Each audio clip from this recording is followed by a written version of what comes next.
Lylan 3.2, May 3rd, 1807 BC. Hamhut hung his head low as he approached the village and heard a woman scream.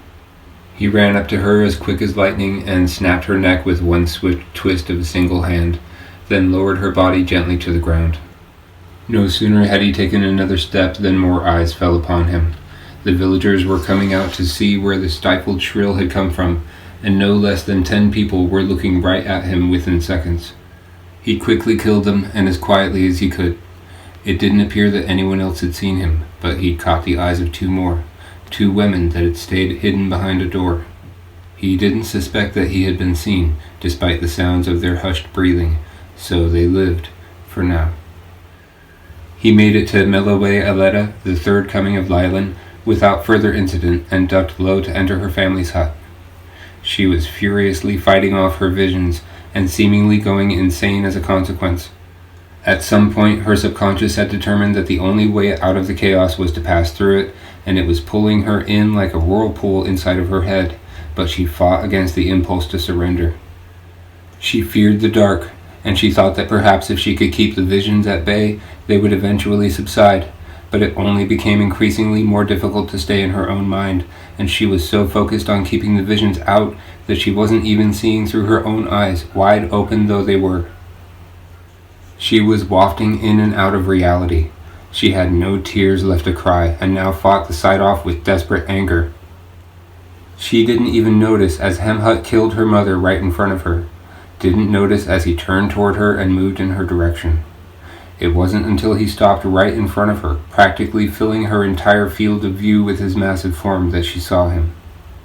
She drew back to the corner like an animal, more terrified than she'd ever been. As the giant reached its hands out toward her head, she saw her mother's body on the floor behind him, and she drew in a breath that was meant to burr the blood-curdling scream. But then a wave of calm washed over her, and he said, "Hello, Lylan," as he gently touched her temples. She'd been trembling and was moving her head away from his advance until just before he'd made contact. Then she'd turned toward him, as the calm of her true self from the inevitable unfolding future made her understand that there was nothing to fear. She never screamed. "Hello, Hamhut," Lylan said, and she reached up and threw her arms around his neck and embraced him. "This is going to work, my love. Everything is happening the way that it should. I can see it." "That is wonderful," said Hamhut. "I was worried that you were going to say that something had gone wrong. What must we do then to subvert this demon, Lylan?"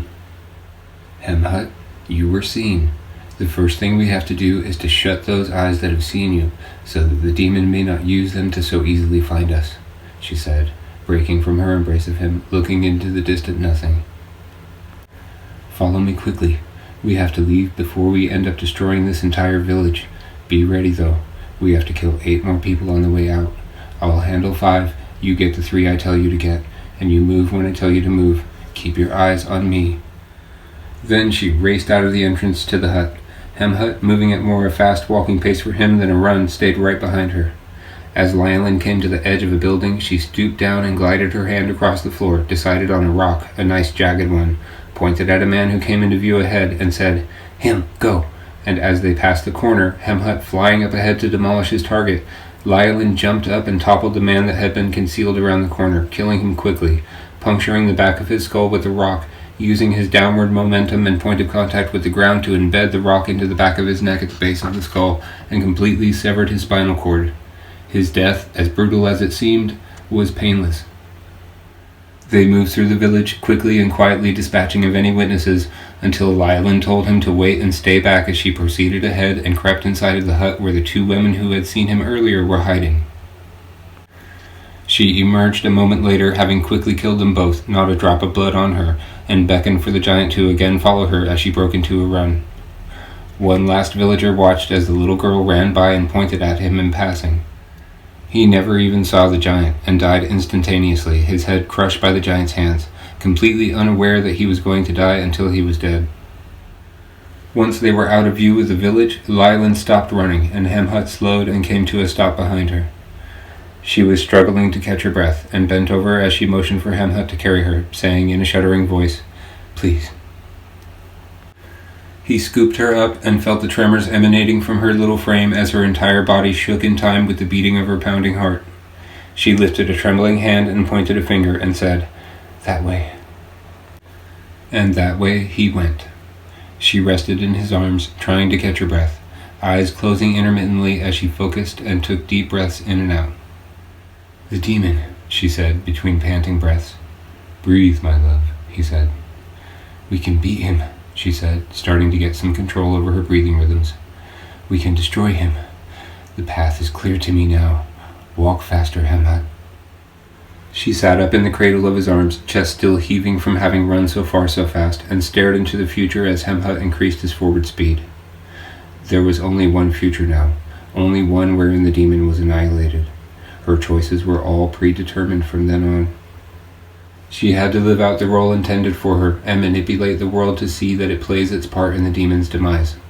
There was no more toying with the idea of this over that, or them over those. Her vision was crystal clear. The only variable was the giant. She could not see through his eyes, and therefore knew only that about the parts of his future which she could foresee through the eyes of her future vessels and others who would briefly see him, but she would have him under control by the next time they meet, in her next life. He would not dare interfere again, especially not after she tells him, after he finds out that it was his fault that this future was being forced on them. She was going to wait to tell him until just before her impending death. She didn't want to have some kind of emotional breakdown again, and she didn't really want to talk about it. She would give him the coming centuries to think about it, then maybe she would listen. Then maybe she could accept his inevitable apology. For now, she kept it inside, and let him hold on to hope another day. 6 weeks, my love, she said. "Yes," he said. "What happens in 6 weeks?" "That is when I must die," she said. "But that is not very much time," he said. "It is simply how much time will pass before the demon would find me," she said simply.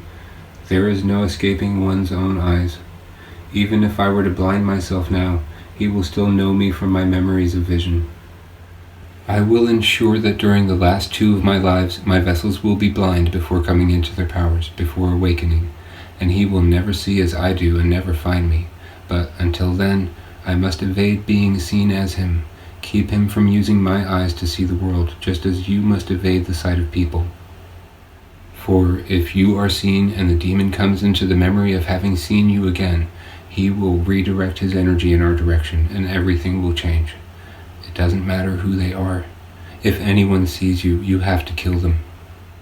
Those 2 women, I foresaw that you would miss them, that you would pass by unaware of having been witnessed, and that I would have to kill them. I saw all of this when I last lived all those centuries ago, Hemhat." "I'm sorry," he said. "I didn't think that they saw me." "But you knew that they were there and that they were afraid," she said. "You are never again to put at risk the future we are creating by making assumptions. Even if anyone might have possibly seen you, you have to kill them, especially if I am not alive. Remember, he is looking for us always, and you cannot fight him, Hemhat. He can only be touched under certain circumstances. At any given time, hands pass right through him like he is non-existent. If he is given rise outside of my control, he will destroy me, and if he sees either of us, everything will change." "I know," he said. "I'm sorry. I will do much better from now on." "Yes, my love, you will," she said. "I already see it." After a few quiet moments passed, Hemhat asked, "Where are we going, my love?" "Halfway into the next century, a great drama, a game of kings, is going to play out in the West, and many people will die in the ensuing battles and wars, and the future will be altogether redirected. Among the many kings in play will be Hammurabi of fledgling Babylon, and Rimsin I of Larsa. The Elamite Sakoma, Sawi-Pilar-Hapak, will, after having once again successfully conquered lands long fought over by the many surrounding kingdoms, attempt a ruse that will cost him much more than his reclaimed cities, as lands once divided will unite against him. The Sakoma sends communications to the defeated Hammurabi in Babylon requesting that he aid them in conquering Larsa. but at the same time sends a similar tablet to Rimsin I in Larsa, requesting that he unite with the Elamites in conquest of Babylon. Rimsin I will make the first move and notify Hammurabi of the ill intent of Elam. Then Hammurabi will reciprocate. In the end, they ally with nearly every surrounding territory in rebellion against Suwi-Palar-Hapak, and drive their forces out of their reclaimed territory and beyond, with aid even from the highest throne in the land, troops sent by the greatest king of the time in the region, Yarim-Lim, king of the Amorites further west, far from the border of Elamite dominance, who himself will be so sickened by the attempted plot that he sends soldiers to represent him in battle against the Sokolma. If this plot of the Elamite Sokolma is never devised and not then later discovered, the future will be altered irredeemably. Rimsin I and Hammurabi will be bitter rivals before this happens, but this single act of benevolence on the part of Rimsin I, his willingness to alert his enemy to a threat against him, will lead to a new world, one far more peaceful and prosperous than would otherwise come to be. The first Babylonian dynasty will result from the successes of Hammurabi, the sixth king of Babylon, and forever afterward distinguish Babylon from the Amorite dynasty as an independent state. He will also be a great lawgiver. Some of his punishments will be highly unjust, but his enforcement of law will keep his citizenry safe. Many of the surrounding cultures will thrive and advance due to these events that we will forge, Hemhat. We must ensure that they happen the way that I see them. We are going to the city of Anshan, where 3 must die, making certain that the foolish Elamite Sokolma will one day conceive of this idiocy. Then on to Babylon, where 7 must die to guarantee the proper path is laid before the future king. That is all that there will be time for, my love, she said. Then I must die again. Then I must enjoy your company whilst in transit to our destination, if that is all of your time I will have, he said, trying to show that he supported her, instead of complaining about the short window of time they would have together, though he was devastated inside. As the population of the earth grows, I will have more and more time when I live, as the demon will be distracted by the addition of so very many eyes, she said. He said. I'm surprised that they can grow their population at all with the rate at which they die off now that they are without your guidance. It seems that if they are not killing one another, they're dying of hunger or thirst or illness instead, like the balance you used to talk about. I am sorry that we had to kill some of your people, Lylan. She pointed her finger again, only slightly askew from their current trajectory, and said, There, my love. They are our people, Hemha, but they aren't going to exist for much longer. You can no longer interact with any human being and allow them to live. Our people are their own now. You, above all, must stay hidden. You are his pathway to me, and I am his pathway to you. He will pit our love against us in the worst ways you can imagine if he finds us, my love. He is true and absolute evil incarnate, a wicked, immortal, bodiless form seeking the means to be born. Only he's not going to like the body I intend to trap him in. He is weak in this future, Hemha. The humans will eventually build a machine capable of destroying him. All I have to do is get him to cooperate. I'm going to pit his life against that of his people, his children, and he will, in the end, sacrifice himself for the well-being of the remaining humans, and give his life so that they may live, so that I don't kill them all. I have foreseen it. In the end, I baffle the demon so thoroughly throughout its life and beyond that it becomes convinced that it genuinely cares for the people and offers itself to me in place of them, people that in every other version of the future he revels in the torment of. It is the only way, my love, and it is not ideal by any means, but it will work. The giant made the subtle change to the direction of his forward movement as his love had made him make, and walked on as she moved to her place on his shoulder. As they walked on, she thrilled him with more stories of future history and how they've impacted the forthcoming events of the world's people, and how they would continue to do so for thousands of years to come. They tried to be happy in each other's company, but it was a challenge to be joyous in this new world. It was hard to stay positive, knowing that the demon was on the loose. So it was not long before their every smile faded as they crossed the floodplain on their way to change the world. Lylan 12.16, March 28, 2311 AD. Daniel pulled away from Rosa, who had just been revived, having come out of the blessing, and she breathed deep sighs of a million emotions, and tears streamed down her face as she started to laugh. The attendant removed the strap from her forehead that had kept her head still for the procedure, and she lifted her arms out of the cushioned slots as the attendant freed her legs from the lower restraints. Daniel slowly retracted his arms and stared into Rosa's eyes with his benevolent, fatherly gaze as he leaned back and she was freed from the chair. Once she was free, he stood as she did, and she stepped up to him and gave him a long, warm hug and said, "I'm so sorry, Daniel. Thank you so much for everything that you've ever done for me. I love you. I'm sorry that I don't talk to you more often. After reliving my childhood, seeing myself being raised by you, I have a whole new appreciation of you and your values and what you do for everyone. Thank you. Thank you so, so much." It was funny. Invariably, upon emerging from a blessing, the first words uttered to him by his children were an apology. Then she turned toward Emma, and the tears gushed anew as she ran to her sister and embraced her and said, "Thank you so much, Emma. You have been such a good sister and friend to me our whole lives. I never realized how important you were to me, how instrumental in the shaping of my life you have been, and I want to thank you. Our life is wonderful, and it's not because of me, Emma. It's because of you. I love you." Tears started coming to Emma's eyes. She knew that Rosa was going to do and say precisely that which she'd done and said, but experiencing it amid the flood of Rosa's emotional outpouring in person, in real time, affected her more than she anticipated, and she said, "Look, you've gone and made me cry," and she lightly smacked Rosa's shoulder as she broke their embrace. Rosa held Emma's hands and said, "Now you get to do it. You get to see for yourself, Emma. Oh, it's everything everyone says, Emma. You're going to love it. I can't believe it. I'm going to start crying again." And she again began to cry. Rosa was guided off of the stage by a worker, and Daniel beckoned for Emma to come to him, and she wasn't afraid the way that she was earlier. She was not entirely confident or comfortable in her skin as the last few minutes of her true vision of the future played out.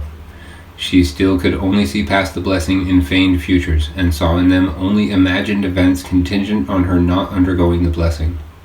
Every time she looked to the future in a world wherein she accepted the blessing into the true future, she saw only darkness, experienced only the innards of her mother's womb, progressing through time in her visions relative to the perceived passage of time observed during the blessing, and so had no idea what was actually going to happen, no inkling of the devastation that was about to occur.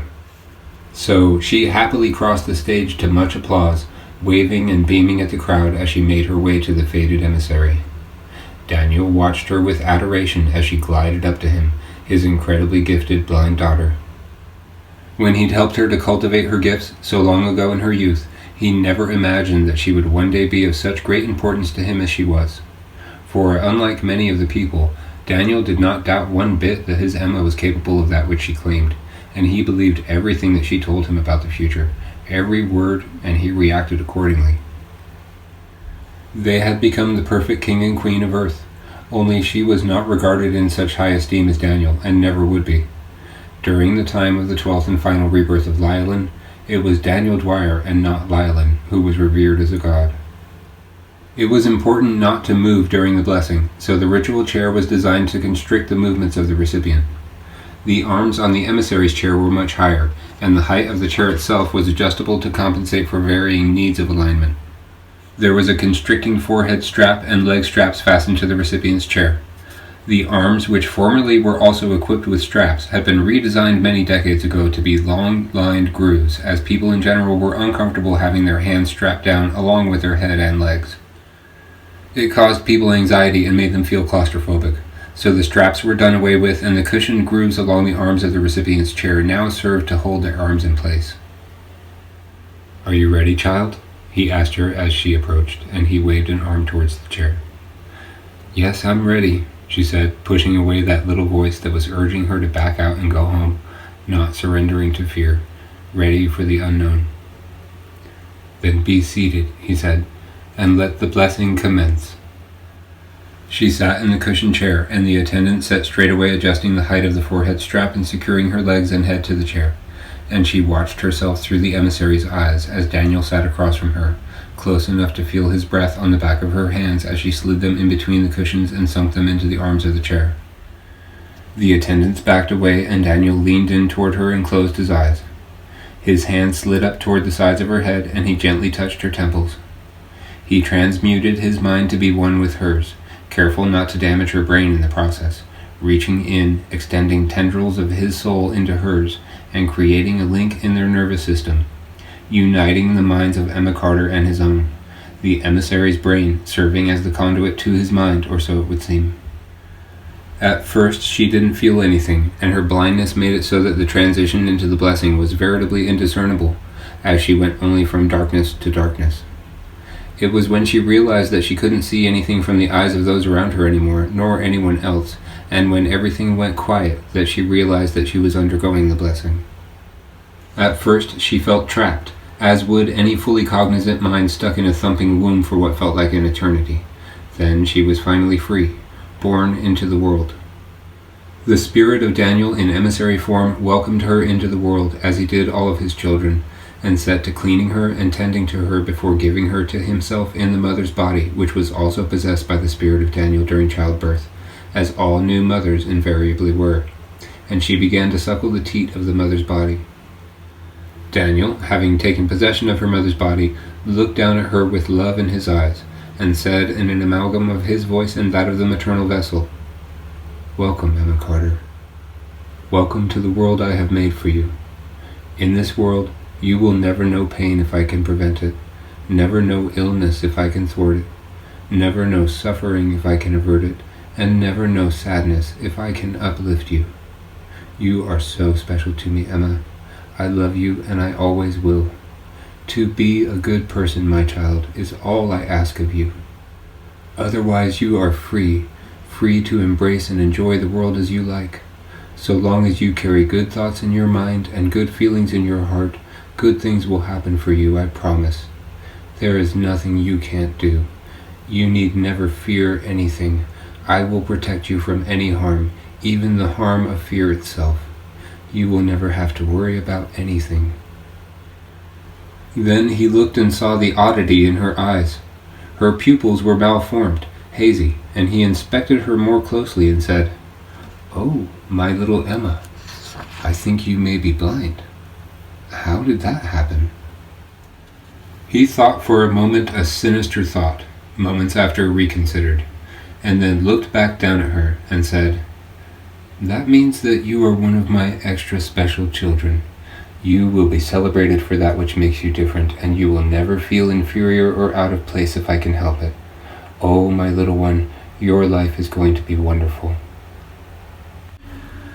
Emma was placed in the Carter house alongside 3 others, her house sister and house brothers, all roughly the same age, the eldest only 3 months older than the youngest, and they were raised together by Daniel, taught at an early age that there would be no transgression paid one child of the house by another, that their every act of aggression or attempt to inflict harm, even by use of words, would be stopped dead by Daniel, and they were forced to learn early to reconcile their differences and settle their disputes without resorting to threats of violence or repercussions of any kind. Daniel alone was the lawgiver, and he alone would dispense judgment. He was always disappointed by his children, ever hoping that one day a truly peaceful soul would be born, but inevitably every one of his children would attempt to harm another at some point in their development. There was not a person alive whose hand had not been arrested by him before attempting to strike another, not a single one. The Carter children went to school together and learned all about the world. The curriculum provided by Daniel was comprehensive. It even explained the origins of the tradition of giving gifts to one another on December the 25th every year, and why lights of differing colors would be strung about. It was to celebrate the birth of one of history's most important people, Sir Isaac Newton. The lights were symbolic of his contributions to science. He explained that celebration of the date had been converted to its current state after having passed through a gauntlet of pagan cultures which originally marked the occasion to recognize the winter solstice. It served as an annual reminder of the fact that so many traditions in the histories of so many cultures had gone through similar transformations when their lands were conquered, and the people were informed that their annual celebrations could continue so long as they used them to celebrate that which the new rulers deemed fit for celebration. He educated his children about the beliefs of the people of the Old World and how divisive their varied beliefs had made them, and how clinically systematically prejudiced the world was before he had saved it. It was the rejection of these notions and the embrace of higher learning that the holiday now represented. It was called Knowledge Day, and on the eve of every Knowledge Day, Daniel would leave a gift for each of his children at the foot of their beds to find in the morning, and friends and housemates would convene and exchange gifts and be merry and reminisce. Rosa and Emma were inseparable even before she'd come into her gifts, and had been the best of friends since the beginning. They did everything together. Emma hadn't remembered so much of her childhood until now, and had never considered how crucial a part of her development her friendship with Rosa had been, how formative their escalation of one another's egos and senses of worth really were. She was who she was because of her life, and her life had been anchored to her sister since shortly after birth. No wonder Rosa had reacted the way that she did after coming out of the blessing. They were as much a part of each other as they were themselves. That was apparent to her now. She knew it was coming. She was approaching the age at which she had, for some as yet unexplained reason, begun to see through the eyes of others and then to slowly peer into the future. Daniel had been instrumental in easing her through the reconciliation of her gifts, and had tried to coach her along and help her as best he could through the initial stages of their development. It wasn't easy, and it required the presence of a full-time live-in emissary in the Carter household for a number of months until he was certain that she was all right. Then her heart condition developed, and he accepted her decision to forego transplantation, both knowing all the while that if he should decide that the need became critical, he would without hesitation force the surgical procedure on her. This was his way. But they never saw any of it happening. When the day came that she fell into her powers, everything in the blessing just stopped. It was as though time were standing still. He should have been witnessing her acquire her then new means of vision, watching as she takes in the view of eyes from all over, but there was nothing. It was as though they had come to the end of a film reel, and the screen had gone blank. They were immobilized, forever in one silent moment of the blessing, one frozen instant of her past. It was as if they were trying to move toward an object that distanced itself from them at an identical speed, always the same distance away, never any closer for their struggles. The attendants and even some members of the audience were beginning to get uneasy. Her blessing was taking too long, and Emma's face was contorting as she writhed and attempted to turn her head. It looked as though she was in pain. As her struggle became more pronounced, it became obvious that something was terribly wrong. A quiet sense of panic began to set in among the observers as the emissary's nose began to bleed spontaneously from both nostrils, and it seemed as if they were on the verge of a breaking point when the blind woman moaned, and then her eyes snapped open. And then Emma was no more, and Lyalin at long last was face to face with the emissary, the embodiment of the demon, and he was connected to her brain, to her nervous system. She could touch him. He was still deeply entranced, absorbed by the blessing, refusing to let go, desperate to see that which was hidden from him. The moment that she had been planning all this time had finally arrived, and a hateful sneer ran across her face as a single tear left the corner of one of her blind eyes. Lyalin 3.3, June 17th, 1807 BC. The work was done, the doomed dead, and Lyalin and Hemhut said their goodbyes, and he went off in the direction she pointed, and she went off to kill herself again. This was to be the model for what their lives would become, and Hemhut needed to know why. So, once they were a sufficient distance from one another, and she could by many fathoms no longer hear him reply, she told him. She didn't want to talk about it, she just wanted him to know. So she waited until just before her death to tell him, to give him food for thought during the centuries that awaited him.